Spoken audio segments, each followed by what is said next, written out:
बिस्मिल्लाहिर्रहमानिर्रहीम। अस्सलाम वालेकुम। मैं डॉक्टर फजल मालिक और आप देख रहे हैं मेरा यूट्यूब चैनल। आज की इस वीडियो में हम बात करेंगे एक और गायनी ऑप्स के टॉपिक के बारे में, जिसका नाम है अम्बिलिकल कॉर्ड प्रोलैप्स।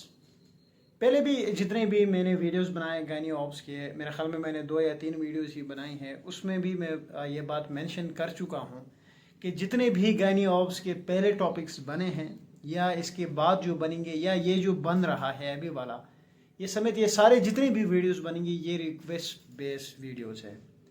मैं पहले भी बता चुका हूँ कि कुछ एक स्टूडेंट्स के मेरे ख्याल में एग्ज़ाम्स चल रहे हैं या कुछ स्टेजेस की प्रॉब्लम है या फिर कोई प्रेजेंटेशन वगैरह है, जो कि बहुत सारे मैसेजेस आते हैं, उसके बाद फिर गायनी ऑप्स के टॉपिक्स के ऊपर मैं वीडियो बनाता हूँ। वजह यह है कि कंटिन्यूसली इसके ऊपर वीडियोस नहीं बनाई जा सकती है, क्योंकि एक तो ये फील्ड ही मुख्तलिफ है और दूसरे ये कि जो टॉपिक इंटरेस्टेड ना हो तो उसके ऊपर वीडियोस बनाने में मज़ा भी नहीं आता है।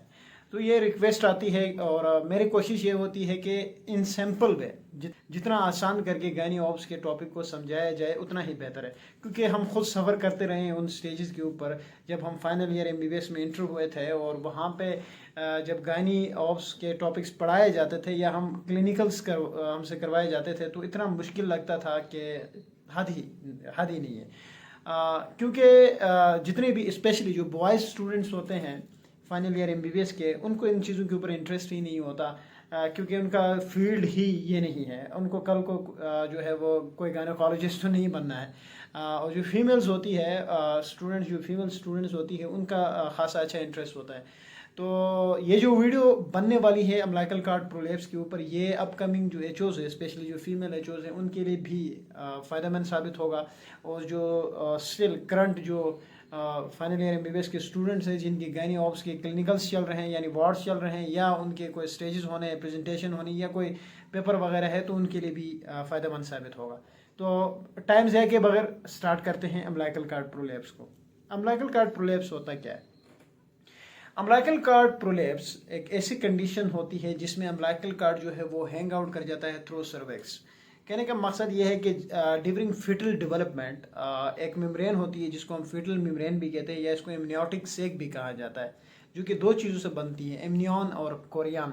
ये 2 चीज़ें मिलकर एमनियोटिक सेक बनाती है, जिसको हम फीटल मेम्ब्रेन भी कहते हैं। फीटल डेवलपमेंट के दौरान जो फीटस होता है ये इस मेम्ब्रेन के अंदर होता है, यानी ये मेम्ब्रेन जो होती है इस फीटस को कवर कर रही होती है। अब होता क्या है अम्बिलिकल कॉर्ड प्रोलैप्स में कि ये जो मेम्ब्रेन होती है जो फीटस को कवर कर रही होती है, ये रप्चर हो जाती है, ये ब्रेक कर जाती है। और जब ये मेम्ब्रेन जो एक चीज़ को सपोर्ट दे रही है, जब वो रप्चर कर जाएगी, तो वहाँ से फिर जो अम्बिलिकल कॉर्ड होता है वो सर्विक्स के थ्रू बाहर निकल आता है। इस मेम्ब्रेन के रप्चर करने के बाद फीटस नीचे आएगा और अम्बिलिकल कॉर्ड जो है वो प्रोलैप्स हो जाएगा, मीन्स के वो सर्विक्स के थ्रू बाहर आएगा। तो इस कंडीशन को हम अम्बिलिकल कॉर्ड प्रोलैप्स कहते हैं। अब ऐसा क्यों होता है, ये मतलब अम्बिलिकल कॉर्ड प्रोलैप्स क्यों होता है, मतलब अम्बिलिकल कॉर्ड जो है वो सर्विक्स के थ्रू क्यों बाहर आता है, यानी इसके क्या रिस्क फैक्टर्स है। तो सबसे पहले है रप्चर ऑफ मेम्ब्रेन, जिसको हम आर्टिफिशियल रप्चर ऑफ मेम्ब्रेन कहते हैं, ARM जिसको कहा जाता है। आर्टिफिशियली ये जो मेम्ब्रेन है, जो मैंने कहा कि फीटल मेम्ब्रेन जिसको कहा जाता है, ये एमनियोटिक सेक जो है ये रप्चर हो जाती है। दूसरी वजह हो सकती है spontaneous rupture of membrane, same membrane spontaneously rupture हो जाए।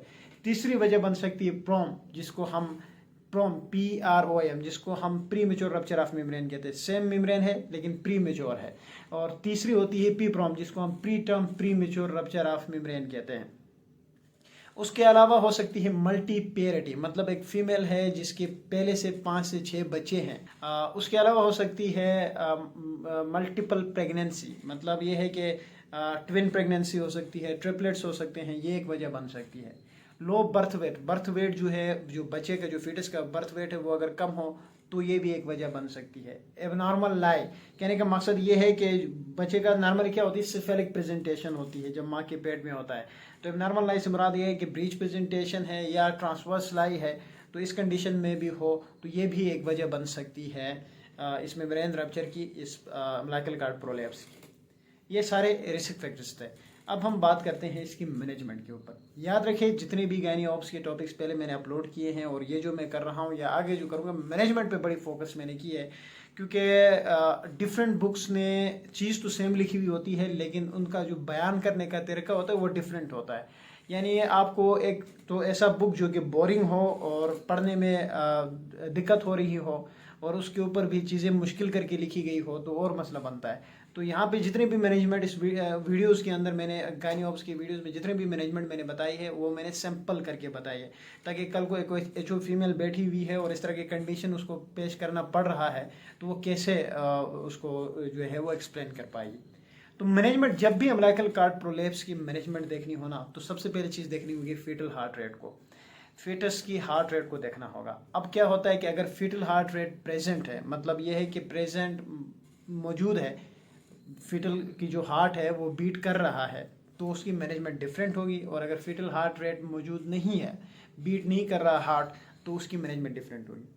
अगर हार्ट बीट नहीं कर रहा तो क्या मैनेजमेंट होगी? तो सबसे पहले उसमें आपने एक ही काम करना होगा, wait and watch for the progress of labour, कि लेबर पेन स्टार्ट हो और ख़ुद ब खुद जो है फिटस जो है वो डिलीवर हो जाए, क्योंकि बच्चा ज़िंदा ही नहीं है। तो अब आपने सिजेरियन की तरफ जाना, फोर्सेप्स की तरफ जाना, ये तो जाहिलपंती है, क्योंकि बच्चा मर गया तो अब आपको जल्दी नहीं करनी है, आपने wait and watch for the progress of labour करना होगा। लेकिन अगर फीटल हार्ट रेट प्रेजेंट है तब क्या करना होगा? तब आपने दो चीज़ों को देखना होगा कि आया कि सर्विक्स फुली डायलेटेड है या नहीं है। अगर सर्विक्स फुली डायलेटेड है तो एडजस्टेड विजाइनल डिलीवरी, अगर फुली डायलेटेड नहीं है तब इमरजेंसी बन जाती है ये कंडीशन। तब आप क्या करोगे?